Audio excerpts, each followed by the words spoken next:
চলে এসেছি একটা নতুন রেসিপি নিয়ে। প্রথমে কড়াতে সর্ষে তেল গরম করে কুচানো পেঁয়াজ, তার সঙ্গে একটু নুন দিয়ে দিলাম। পেঁয়াজগুলো যখন একটু নরম হয়ে গিয়েছে তখন হলুদ দিলাম, তার সঙ্গে দিলাম আদা, কাঁচা লঙ্কা, জিরে এবং দুটো টমেটো একসঙ্গে পেস্ট করে নিয়েছিলাম, সেই পেস্টটা দিয়ে দিলাম। দিয়ে মশলাটা দিয়ে পেঁয়াজটা খুব ভালো করে কষাতে থাকবো।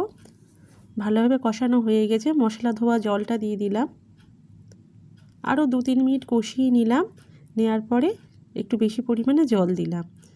ঝোল যখন পুরো ফুটে উঠেছে তখন এক একটা ডিম ভেঙে খুব সাবধানে উপর থেকে ঝোলের উপরে ছেড়ে দিলাম। এগুলো একটু সাবধানেই করতে হবে। কিছুক্ষণের জন্য চাপা দিয়ে রেখেছিলাম।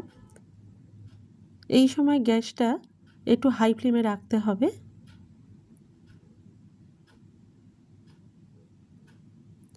ডিমগুলো যখন খুব ভালোভাবে সিদ্ধ হয়ে গেছে তখন আস্তে আস্তে উল্টে দিলাম। নামানোর আগে একটু গরম মশলার গুঁড়ো ছড়িয়ে দিয়েছি।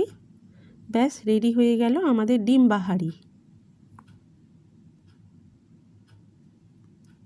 যদি ভালো লেগে থাকে তাহলে অবশ্যই লাইক কমেন্ট করে পাশে থাকবেন।